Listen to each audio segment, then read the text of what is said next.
జై శ్రీమన్నారాయణ. శ్రీమతే రామానుజాయ నమః. కృష్ణం వందే జగద్గురుం. ఆండాళ్ దివ్య తిరువడిగలే శరణం. ఈరోజు విశేష భాషణం మూడవ భాషణంలోకి ధనుర్మాసం ప్రారంభమైన తర్వాత 16, 17, 18 మూడవ భాషణానికి వచ్చినాం. భరద్వాజకులంబోధి చంద్రం శ్రీ పురుషోత్తమం వేదాంతో భయని తత్వార్థ జ్ఞానదం గురుమాశ్రయే. శ్రీశైలేశదయాపాత్రం దీభక్త్యాదిగుణార్ణవం యతీంద్రప్రవణం వందే రమ్యజామాతరం మునిం. లక్ష్మీనాథసమారంభాం నాథయాం మధ్యమాం అస్మదాచార్యపర్యంతం వందే గురుపరంపరాం. ఆండాళ్ దివ్య తిరువడిగలే శరణం. నీలాతుంగస్తనగిరితటీ సుప్తముద్భోజ్య కృష్ణం పారాజ్యం సంస్కృతి శతశిరసిద్ధమధ్యాపయంతి. సోచ్ఛిష్టాయాం సజనిగళితం యావలాత్కుచ్చభుందే గోదాతశ్చై నమ ఇదమిదం భూయ ఏవాస్తు భూయః. அன்னவயல் புதுவை அந்தாளரங்கற்கு பன்னு திருப்பாவை பல்பதியும் நிசையால் பாடி கொடுத்தால் நற்பாமாலை பூமாலை சூடி கொடுத்தாலை சொல்லு. சூடி கொடுத்த சுருகுடியே தொல்பாமை பாடியவல்ல பல்வலையாய் நாடினீ வேங்கடவர்க்கென்னை విధి అన్నమై మార్గం నాంగడవా వనమే నలుగు. మనం ఈరోజు మూడో పాశ్రయాన్ని ఒకసారి అనుసంధానం చేసుకుని ఆ పాశ్రయంలో ఉన్న విశేషత, ఆ విశ్లేషణ అంతా కూడా మన వరకు మనం ఒక్కసారి చెప్పుకుందాం. ஓங்கியுலகளந்த புத்தமல் பேர் பாடி நாங்கள் நம்பாவயக்கு சாத்தி நீராடினால் திங்கின்றி நாடெல்லாம் திங்கள் மும்மாறி பெய்து ஓங்கு பெரும் சென்னலூடு கயலுகள பூங்குவளை போதில் பொறிவண்டு கண்படுப்ப தேங்காதே புக்கிருந்து சீர்த்த முறை பத்தி வாங்க குடம் நிறைக்கும் வள்ளல் பெரும் பசுக்கள் நீங்காத செல்வம் நிறையந்தேலோరెంబాయ్. అమ్మా, పాశనం ఒక్కసారి మనం అనుసంధానం చేసుకున్నాం కనుక మన వరకు మన పరిధిలో ఆ పాశనాన్ని ఒక్కసారి అంతరార్థాన్ని కూడా గ్రహించడానికి ప్రయత్నం చేద్దాం. ఈ మూడవ రోజు మూడవ పాశనంలో ఈ ధనుర్మాస మహావ్రతము అనుష్ఠిస్తే లోక కళ్యాణం కూడా కలుగుతుంది.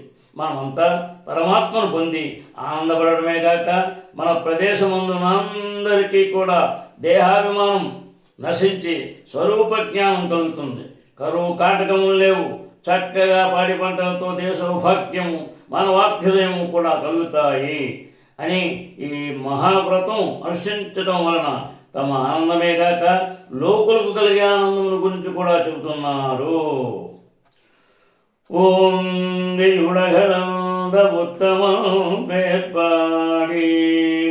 లోకములన్నీ త్రివిక్రముడై కొలిచిన ఉత్తముడు మంచు పడగానే వెదురు బొంగు వంగిపోయి తిరిగి సూర్యకిరణంలో పడగానే ఆకాశం అంత ఎత్తున లేచినట్టు మన స్వామి కూడా ఇంద్రుణ్ణి కంటిని చూడగానే వామనుడై కృంగిపోయి బలిచక్రవర్తి దానజలం చేతిలో పడగానే త్రివిక్రముడై ఆకాశ పర్యంతం పెరిగిపోయాడట.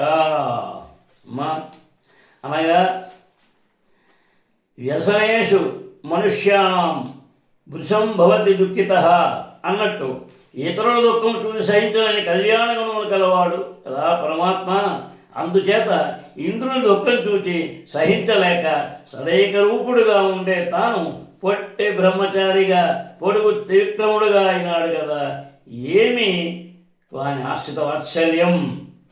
ఉత్తముని పేరు పాడి ఉత్తముడంటే ఎవరయ్యా అంటే తన క్షేమం మాత్రమే కోరుకునేవాడు ఆధముడు, తన క్షేమంతో పాటు ఇతరుల క్షేమం కూడా కోరుకునేవాడు మధ్యముడు, తాను ఇబ్బంది పడి అయినా ఇతరుల క్షేమం కోరేవారు ఉత్తముడు, తాను లక్ష్మీపతి అయి ఉండి ఇతరులు దుఃఖం చూడలేక బలిచక్రవర్తకు యాచకునిగా వెళ్ళి మహాబలి 3 అడుగులు మన్ను అని ముద్దు మాటలతో భూదానం అడిగిన ఉత్తముడు పరమాత్మ కాక వేరెవరు?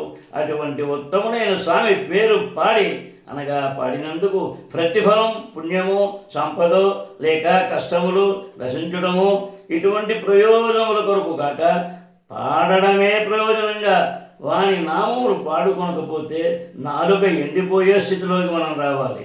నంబావ ఎక్కువ ఛాతి నీరాడినాము వాని నామములు పాడుకుంటూ మనం ఈ ధనుర్మాస వ్రతంలో స్నానం చేస్తే ఎంత అందంగా ఉన్నాడు! చిన్నబాలుడా, ఒట్టిగా ఉన్నాడా? అక్కడికి వచ్చి మరి బలిచక్రవర్తి అంటే మామూలు కాదు కదా, దానాల్లో ఆయన గొప్పవాడు. ఆయన చేత ఈయన ఏమడిగాడు? 3 అడుగులు. ఆయన ఉన్నది ఎంత? మహాత్ముడు కిందకు వచ్చాడు అంటే నారాయణుడే కలుపుకున్నాడికి వచ్చాడు. అందానికి ఏం చెప్తాం? కృష్ణ పరమాత్మ గురించి ఎంత చెప్పుకున్నా కలివి చేరుతాం. అదేవిధంగా ఆ రూపులోంచి ఇక్కడికి వచ్చి ఆయన ముద్దు మాటలతో ముద్దుగా మాట్లాడుతూ ఆనందంగా మనం చూసేటప్పటికే అన్నీ మర్చిపోతాం. ఆ రూపంలో వచ్చేట స్వామి. తీంగిండి నాడెళ్దాం, దానివల్ల దేశంలోకి కూడా వ్యాధి చౌర్యములన్నీ పోతాయంటున్నారు. అనగా దీని భావం ఒక భాగవతోత్తములు దేవాభిమానం విడిచి భగవానుని దివ్యనామ సంకీర్తన చేస్తూ తన్మయావస్థ పొందుతూ ఉంటే ఈ లోకంలో ఉండే లౌకులకు కూడా క్రమంగా జ్ఞానం కలిగి దేహాభిమానం నశిస్తుంది అంటున్నారు. తింగల్ ముమ్మారు పెయ్యదు అంటే నెలకు చక్కగా 3 వారాలు కురుస్తాయంటున్నారు.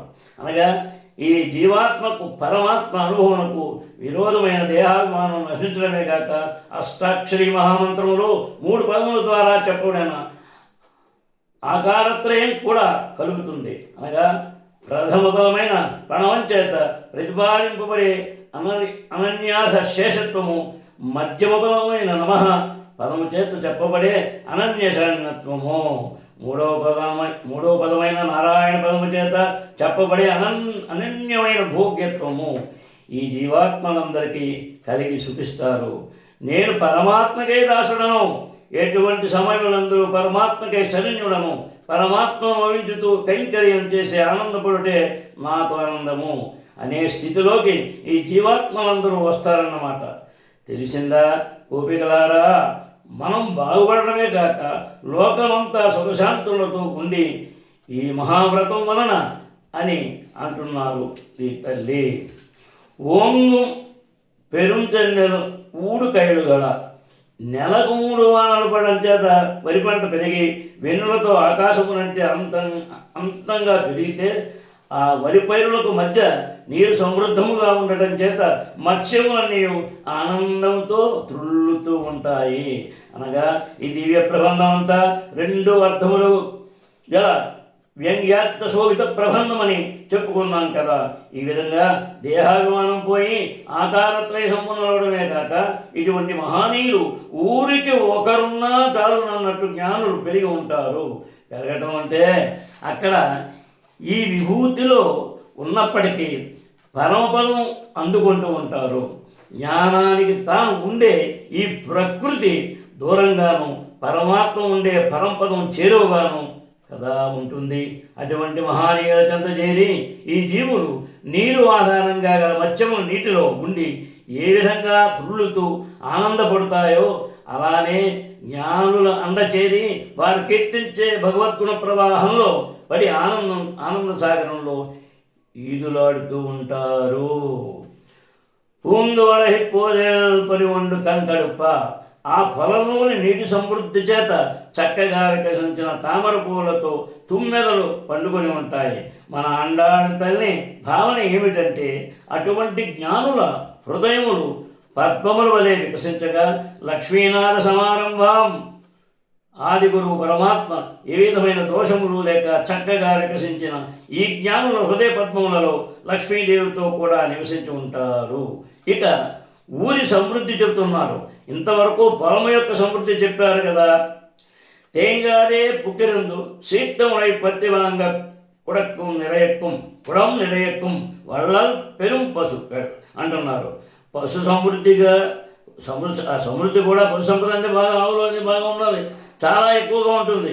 పెద్ద పశువులంటే ఉదారమైన గోవులు. శ్రీకృష్ణ పరమాత్మ దేవాది దేవుడైనప్పటికీ పాండవతోతగా హస్తినాపురం వెళ్ళినట్టు, అర్జునుడు సారథ్యం చేసి సులభమైనట్టు ఈ ఊరిలో ఉండే గోవులు కూడా అంత పెద్దవై కుండల కొద్దీ పాలు ఇస్తున్నప్పటికీ ఇంటి పిల్లవాడు పాత్ర పట్టుకొని వెళ్ళినా పాలు ఇస్తున్నప్పటికీ పెట్టని కుండలు నిండలేదంటే ఏమి చేస్తాం?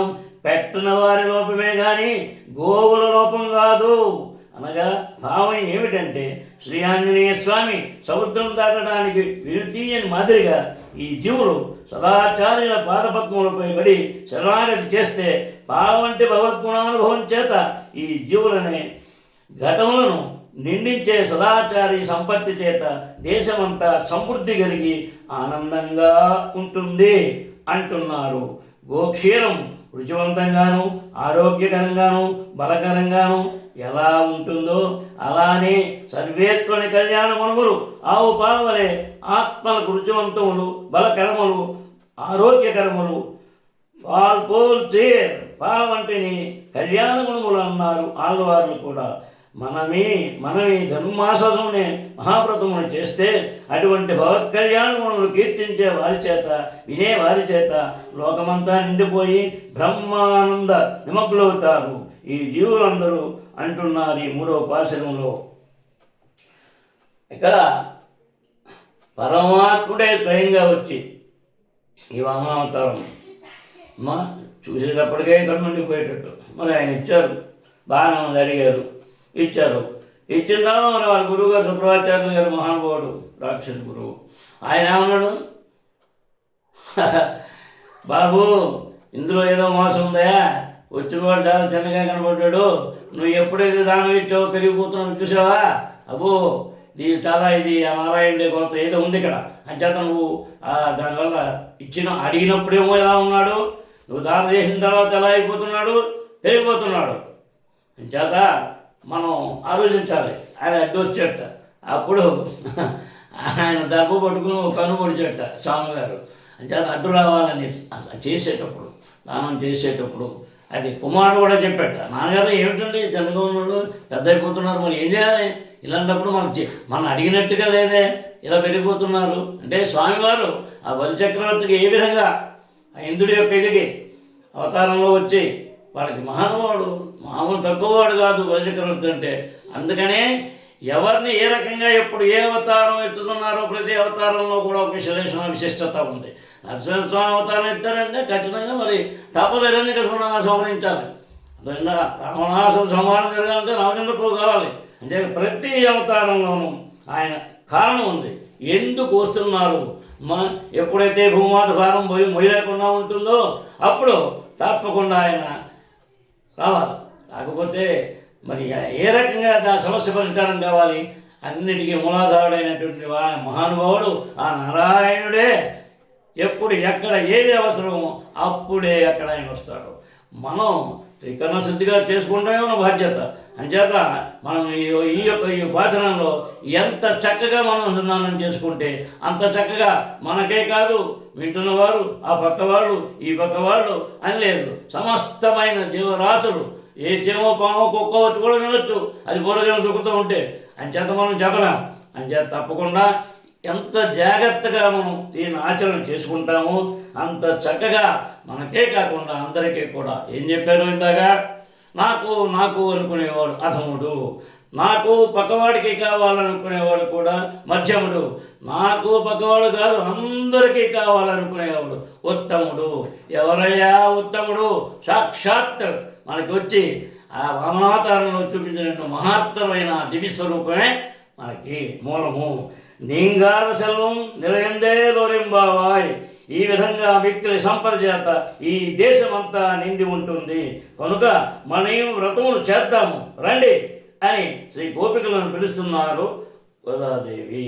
అమ్మ అంచేత సర్వే జనా సుఖనో భవంతు అనే శబ్దానికి ఈ పాసురంలో ఇది మంగళాశాస్త్రం కూడా. ఏ రంగాక మంగళాశాస్త్రం మన ఇళ్లలో ఏదన్నా మంచి చెడ్డ జరుగుతుడు వచ్చి ఆశీర్వదిస్తారు మామూలు. ఎందుకని ఆ పాశనంలో అంత గొప్పతనం ఉంది, మనకే కాకుండా అందరికీ కూడా అని ఆశీర్వచనంగా చక్కగా ఈ పాశనాన్ని కూడా వైష్ణవ సాంప్రదాయంలో 99% అంటే తప్పకుండా ప్రతి వాళ్ళు కూడా ఆఖరిని ఈ పాశనాన్ని ఒకసారి అనుసంధానం చేసుకుని అందరినీ ఆశీర్వదిస్తారు.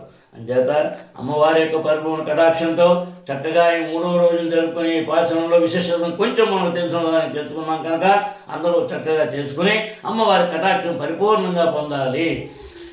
కర్కటే పూర్వఫల్మున్యాం తులసీ కాననోద్భవాం పాండ్యే విశంభరాం గోదాం వందే శ్రీ రంగనాయకీ.